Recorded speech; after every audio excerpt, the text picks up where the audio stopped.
Hey guys, welcome back. If you're new here, welcome.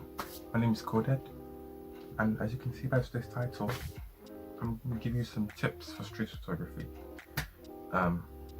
Some people have asked me for tips, but sometimes I don't have the best answers, but I have a few different tips I'd like to give.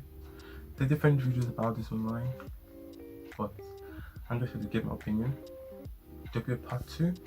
I'm going to give 5 tips and what's up for the next video next week. So if you're new here, subscribe, like this video, and let's get into it. So, I wrote some tips in my journal.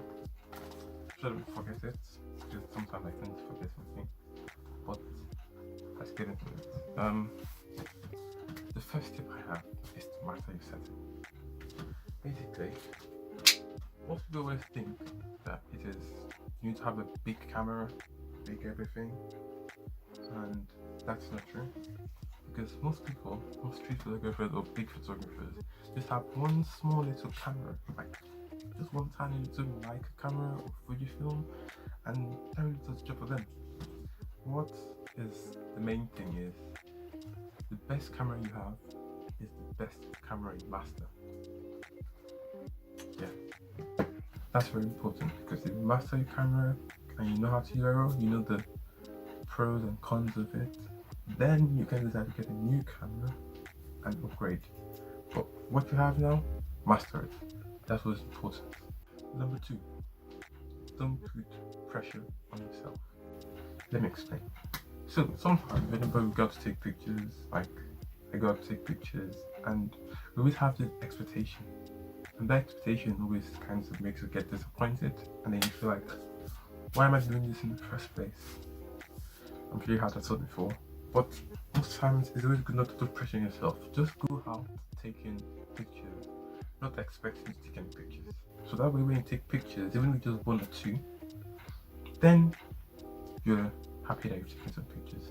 Because sometimes I go for an hour or 2, travel to London, anywhere, I come back maybe only 10-15 pictures. Meanwhile I have the expectation in my mind to take at least 200, which is quite high. Sometimes I reach it, but sometimes I would get disappointed. So it is good to don't put pressure on yourself. Very simple. Go out, enjoy what you're doing, and come back home, edit the pictures. If you don't get any pictures, go out another time. Because you can have to walk, exercise yourself, release yourself from constant thinking, even though you're thinking outside, but you know what I mean. You release yourself with the pressure, you're gonna have to walk. And that's pretty helpful. So don't put pressure on yourself. Number 3, when you're taking pictures, it can be portrait, product, street. Always take warm-up shots. It's always good to take warm-up shots, because that way you can prepare yourself. Just like whatever it is, it could be a flower, it could be somebody's face. Whatever it is, just take warm-up shots. It's always good. It's important. Take warm-up shots. It could just be like a picture of a bottle, as here. A picture of a product, anything. Just take warm-up shots if you're shooting. It's good to get yourself in the zone. Just get yourself in the zone and prepare yourself for anything. Take warm-up shots. Number 4, don't overthink it.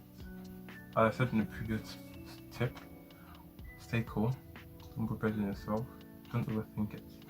It's good not to overthink a shot. Sometimes some simple shots could be like the best one that you could take.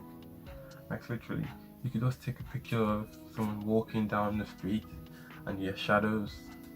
That could be an amazing picture. Rather than thinking, oh, I need to go to London, Paris, and get these big buildings and all that. That's really important. Just don't overthink it. Take whatever you're going to take and enjoy the process. I always say that, enjoy the process. And then number 5, my last tip. This is very important. It steps up your images, and it's very important. There's a guy, Christian, I'll leave a link to his video up here. He talked about composition. It's quite good, and it really improves your photography. Just composition, making sure you get it in a frame, or like rule of thirds, as I always say.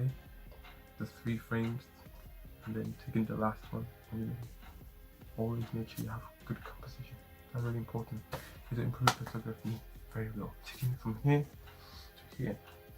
Trust me, It's really helped me and it's helped other people. So always improve your composition. Hope you guys enjoyed the video.